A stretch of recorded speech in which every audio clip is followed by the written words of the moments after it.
yang akan terjadi kalau Godzilla menyerang Indonesia. Seperti saat suatu benda yang tenggelam bergerak naik ke permukaan, pergerakan Godzilla dari dalam laut ke tepi pantai akan menciptakan gelombang mirip tsunami saat mencapai daratan. Lalu dengan massa yang sangat besar, langkah kaki Godzilla saat di darat juga akan menciptakan getaran mirip gempa yang dapat menghancurkan tanah dan bangunan sekitar.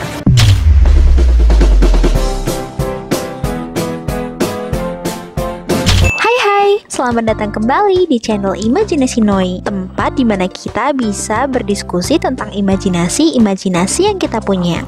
Nah, di video sebelumnya kita udah banyak membahas tentang Godzilla dan asal mulanya. Tapi Noi masih penasaran nih, apa jadinya kalau Godzilla benar-benar bisa bertahan hidup di bumi dan menyerang berbagai negara pemilik pusat nuklir termasuk Indonesia? Berdasarkan Badan Tenaga Nuklir Nasional, Indonesia sendiri diketahui telah memiliki 3 reaktor nuklir yang berfungsi sebagai reaktor penelitian atau riset, yaitu reaktor Trigamart di Bandung, reaktor Kartini di Yogyakarta, dan reaktor Swabesi di Serpong. Apabila keberadaan Godzilla benar-benar nyata dan ia mengonsumsi radiasi, ketiga daerah tersebut pasti akan masuk dalam daftar destinasi wisata kuliner Godzilla. Katakanlah Godzilla terbangun kembali di wilayah Bikini Atoll dalam keadaan lapar. Mencari makanan terdekat, ia memutuskan untuk pergi menyerang 3 reaktor nuklir yang ada di Indonesia. Seluruh reaktor tersebut terletak di Pulau Jawa. Jarak antara Bikini Atoll dengan reaktor terdekat yaitu Yogyakarta berkisar 6.450 km. Kemampuan berenang tercepat Godzilla adalah 40 knots atau sekitar 483 km per jam. Dalam hal ini, Godzilla akan mampu mencapai Yogyakarta dalam kurun waktu 13 jam dari Bikini Atoll. Mengingat wilayah Indonesia berbentuk kepulauan, kemunculan Godzilla dari lepas pantai ke daratan dapat mengakibatkan gelombang pasang atau tsunami. Gelombang ini akan menghantam dan menimbulkan banyak kerusakan properti maupun korban jiwa di wilayah pesisir pantai. Berdasarkan film terkini, Godzilla diestimasikan memiliki tinggi 120 meter dengan berat mencapai lebih dari 90.000 ton. Nah, ukuran ini hampir setara dengan tinggi Monas dengan berat 474 kali paus biru atau 7.346 kali gajah Afrika. Secara teori, hewan yang hidup di darat dengan ukuran ini sangat mustahil untuk ada. Hal ini karena hukum gravitasi memiliki restriksi bahwa hewan terbesar yang dapat hidup tanpa tertekan gaya gravitasi bumi hingga menjadi hancur adalah 1.100 ton. Dengan ukurannya yang sangat besar, Godzilla tidak akan mampu menopang berat badannya sendiri, kecuali apabila ia memiliki tulang yang sangat kuat seperti tulang yang terbuat dari logam adamantium, uru atau proto-adamantium, yaitu logam fiksi dari serial Marvel yang sering dijabarkan sebagai logam yang tidak bisa hancur bahkan dapat bertahan dari ledakan nuklir.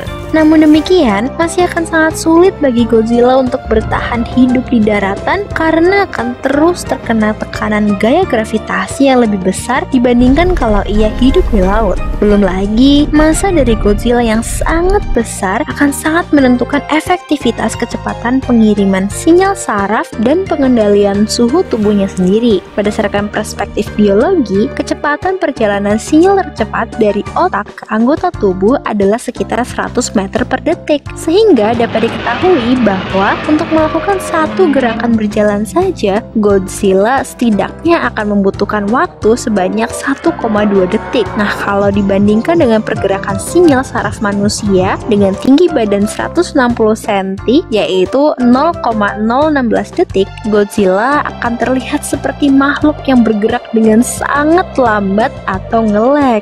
Tapi, katakanlah ia mampu bertahan dan bergerak lincah seperti di film-film. Dengan ukuran yang sangat besar tersebut, setiap hentakan langkah kaki Godzilla saat mencapai daratan akan mampu menciptakan tekanan energi yang besar ke permukaan tanah hingga memicu terjadinya gempa bumi. Tanah dan bangunan sekitar bisa menjadi hancur, bahkan dapat menimbulkan retakan besar pada sawah, trotoar, dan jalan raya. Sampai di tempat tujuan, Godzilla akan mulai menghancurkan fasilitas nuklir dan mengonsumsi radiasinya. Kemampuan Godzilla untuk menyerap dan mengubah radiasi nuklir menjadi energinya ini mirip seperti bunga yang menyerap radiasi elektromagnetik dari sinar matahari untuk dapat bertahan hidup. Perintah evakuasi dan pertahanan pun dikumandangkan. Angkatan bersenjata Indonesia dikerahkan. Dari tank hingga pesawat tempur semuanya mulai menyerang Godzilla. Pada tahap ini, kausalitas yang dialami masyarakat sekitar akan jadi semakin besar karena Godzilla dapat berubah menjadi mode bertarung yang sangat berbahaya. Ketika menyerang musuh, Godzilla dapat melepaskan gelombang kejut yang mampu menimbulkan badai listrik. Listrik akan mati total dan terjadi gangguan sinyal, termasuk sinyal Wi-Fi.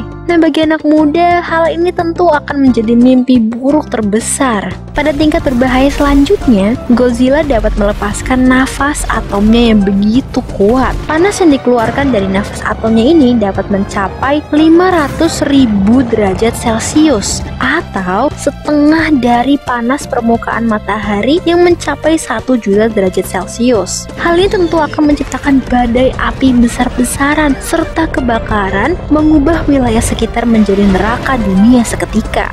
Apabila dianalogikan dengan kemampuan terdekat dari hewan nyata, kemampuan Godzilla ini mirip dengan semprotan cairan panas dari kumbang pengebom atau bombardier beetles. Kumbang tanah yang kerap ditemui di suku Barcinini, Paucini, Oceanini, atau Metrini ini paling menonjol karena mekanisme pertahanan hidupnya yang ketika terganggu akan mengeluarkan semprotan kimia berbahaya yang sangat panas dari ujung perutnya dengan suara letupan. Panas cairan yang mampu dikeluarkan kumbang tersebut mencapai 100 derajat Celcius dan sudah sangat berbahaya apabila terkena manusia. Wah, apalagi Godzilla ya, semburan panasnya 5.000 kali lebih dari ini.